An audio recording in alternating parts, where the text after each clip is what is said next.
Coucou, j'espère que tu vas bien. Je te retrouve aujourd'hui dans une nouvelle vidéo tranche de vie. Aujourd'hui, je te retrouve pour mon goûter. Enfin, goûter, c'est 17h37.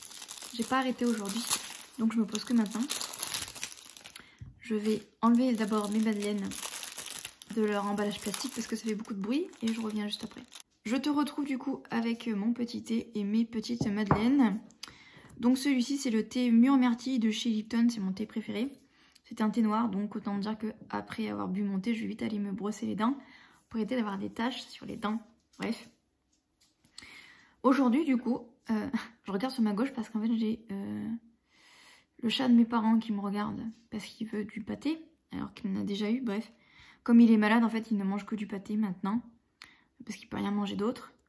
Donc, c'est devenu un gouffre, littéralement. Il n'arrête pas de manger. Bref.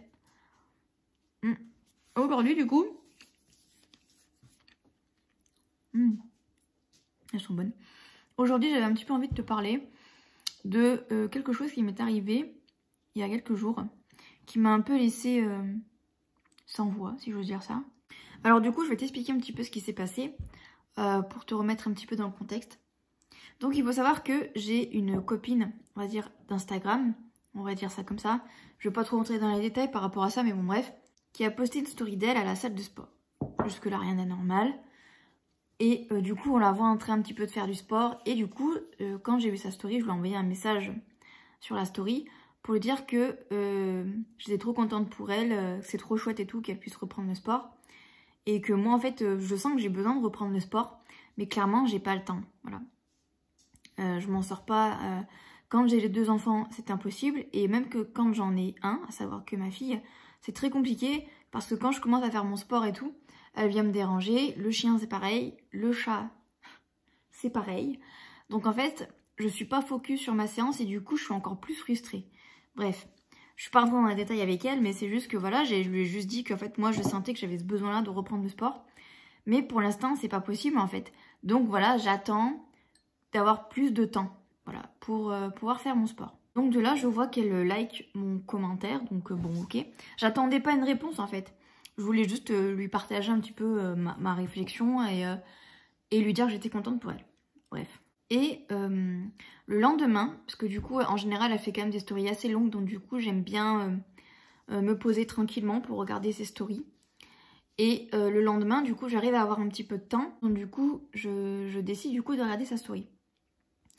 Quelle ne fut pas ma surprise quand j'ai vu qu'en fait, elle parlait du commentaire que je lui ai laissé sur sa story, en disant que elle savait que j'allais mal le prendre, etc. Je l'ai pas mal pris, c'est juste que ça, en fait, ça m'a un petit peu énervée au départ. Et puis après, en fait, j'ai laissé tomber. Je me suis dit, osef, quoi. Mais en fait, elle disait dans sa story que voilà, il fallait en gros que je me bouge le cul. Et que voilà, quand on veut vraiment quelque chose, quand on a vraiment besoin de quelque chose, et ben on finit en fait par trouver un moyen d'avoir le temps que l'on souhaite pour faire cette chose. Elle disait en fait que le fait d'avoir ses enfants, c'était pas une excuse entre guillemets. Bref.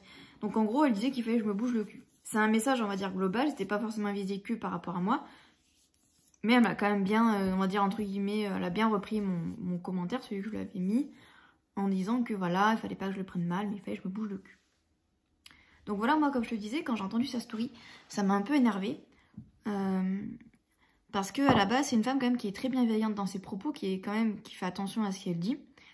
Et en fait, le truc qui m'a un petit peu énervée, c'est dans le sens où elle, qui d'habitude n'est pas dans le jugement, qui d'habitude pèse ses mots et qui se rend vraiment compte en fait des choses, ben là en fait je me suis dit, je crois qu'elle se rend pas compte en fait.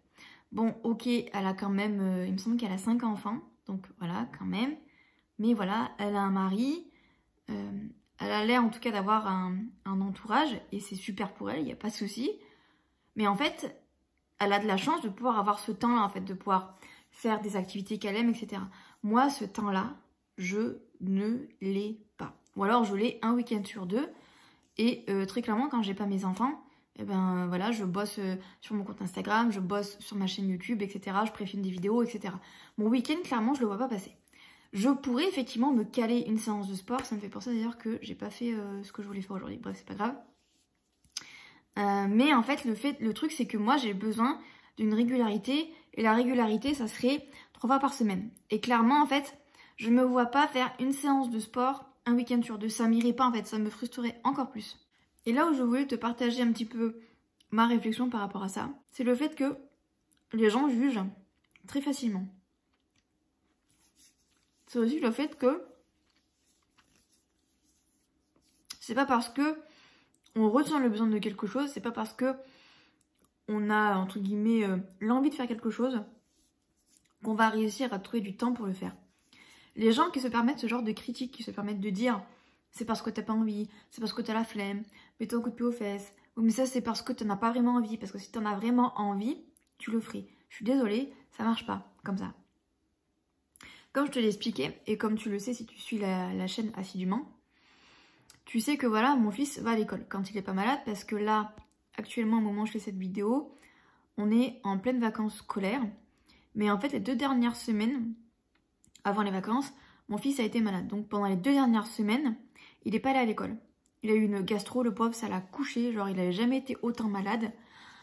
Donc voilà, donc là, ça va faire un mois, là si on compte les vacances scolaires, où j'aurai eu mes 2 enfants.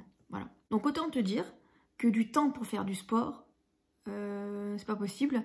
Déjà du temps pour étendre une machine, des fois dans la journée c'est compliqué, parce qu'ils veulent les bras, parce qu'ils ont besoin de moi, etc. C'est déjà des fois compliqué pour des choses toutes simples, des choses du quotidien, et je pense que si tu as des enfants en bas âge, je pense que tu vois très bien de quoi il s'agit. Donc oui, parfois, quand on a un besoin de faire quelque chose qui nous fait du bien, comme par exemple aller se balader dehors, faire une activité seule, lire quelques pages de ton livre, faire du sport, se maquiller, etc. Ben parfois en fait c'est impossible. Et en fait c'est ça moi qui m'a énervée, mais après je suis redescendue parce que, comme je te disais, je me suis dit en fait elle se permet de critiquer quelque chose qu'elle ne connaît pas. Elle connaît pas ma situation. Et clairement avec ce qu'elle a dit, ça prouve bien qu'elle ne me suit pas ici. Parce qu'elle verrait à quel point c'est compliqué. Si je suis honnête, je dirais qu'effectivement, c'est une phrase à un moment donné que j'ai pensé, et je pense qu'on l'a tous pensé. Oui, non, mais si tu le fais pas, c'est parce que tu n'en as pas vraiment envie. Oui, mais si tu le fais pas, c'est parce que tu n'arrives pas à trouver du temps pour le faire. Bah en fait, c'est pas si simple que ça. Si ça serait aussi simple, il y a plein de choses qui rouleraient normalement, mais malheureusement, avec le quotidien, et là je parle pas forcément le fait d'être toute seule, d'être maman solo, c'est même pas ça, c'est juste la vie en fait, la vie qu'on mène. On vit à 100 à l'heure. Moi j'ai de la chance pour le moment de pas travailler entre guillemets, mais même si voilà le fait d'être sur YouTube etc c'est quand même du boulot quand même. Mais voilà, j'ai pas un travail, voilà je vais bosser quoi, un travail voilà en 40 heures semaine par exemple, où là ça serait quand même encore plus chaud. Voilà, j'ai pas un chez moi pour le moment, donc oui j'ai quand même des tâches à faire, hein, voilà. Mais j'ai pas autant de tâches que si j'aurais mon logement, voilà, comme par exemple les courses, c'est pas moi qui les fais, c'est ma mère. Donc ça m'enlève une certaine charge mentale, parce que c'est vrai qu'avec mes 2 enfants, ça peut être parfois compliqué, ne serait-ce que d'étendre une lessive, comme je te disais, ou quand je faisais des tirages pour les gens, faire les tirages aussi, je suis désolée, il y a le chat qui passe. Faire des tirages également et tout autre genre de choses. C'est pas évident déjà dans ma situation, alors que j'ai pas encore mon chez moi, etc. Alors j'imagine pas quand j'aurai mon chez moi avec toutes les charges qu'il y a tout autour, plus un boulot, voilà. Même si voilà, j'espère ne pas avoir un temps plein, parce que clairement je pourrais pas tout gérer, ça serait pas possible. Et j'espère avoir un mi-temps, mais encore une fois, le boulot on n'y est pas encore, c'est pas du tout une priorité. Bref, voilà, je voulais un petit peu te partager ma réflexion à ce propos, en te disant que si tu as besoin de faire quelque chose, comme moi par exemple c'est le sport, mais si tu as besoin par exemple de faire du coloriage le soir pour te détendre et que tu n'y arrives pas, et que tu te sens frustré, je suis là pour te dire, t'es pas la seule, on est dans le même bateau, et n'écoute pas les autres, voilà. N'écoute pas les gens qui te disent que c'est parce que tu manques de motivation, parce que tu cherches des excuses, c'est pas vrai, c'est pas vrai, et c'est pas vrai. T'as juste pas le temps en fait. Et les gens, je sais pas, ils comprennent pas ça en fait. Que c'est ok de pas avoir le temps en fait. Et là t'as toujours une ou 2 personnes qui vont dire oui mais si t'as vraiment pas le temps, t'as qu'à changer de taf, t'auras plus de temps. Oui mais c'est toujours pareil. Changer de taf ça veut dire démissionner, ça veut dire chercher un autre taf, donc pendant un moment peut-être ne pas avoir de salaire, Ça veut dire également trouver peut-être une autre entreprise qui sent encore moins bien que l'entreprise dans laquelle tu es. Là, je te prends l'exemple du boulot, mais c'est un petit peu pour mettre une image sur ce que je pense. On pense très souvent, à tort, que c'est une question de choix, même si oui, parfois c'est une question de choix, on est d'accord. Mais parfois, en fait, on n'a tout simplement pas le choix. Voilà. Et c'est compliqué, en fait, d'accepter les choses si en face de nous, on a quelqu'un qui vient nous dire sans cesse que c'est parce que, voilà, on manque de motivation, etc. C'est pas du tout le cas, en fait. Pas du tout. On fait de notre mieux, on donne nos tripes et tout ce qu'on a pour essayer d'être bien, en fait. Et oui, parfois, il nous manque du temps pour réussir à faire un truc qui nous permettrait de relativiser sur tout le reste. Et je pense que les gens qui pensent encore comme ça doivent vraiment se remettre en question. Moi, je l'ai pensé à une période.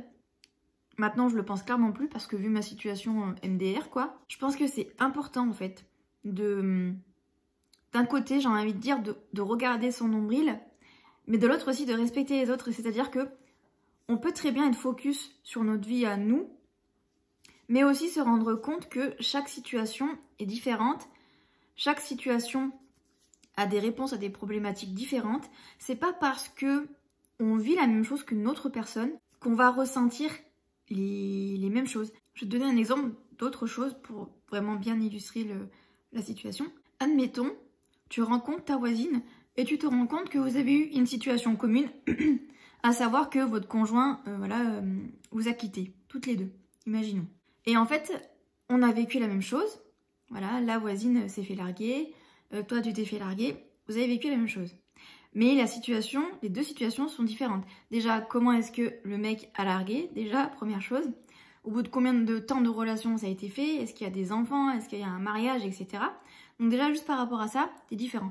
Imaginons que tout ça est exactement pareil. La situation est exactement pareille. Eh bien, ça sera encore une fois différent parce qu'on est tous des humains différents. On ne va pas émotionnellement prendre les choses de la même manière.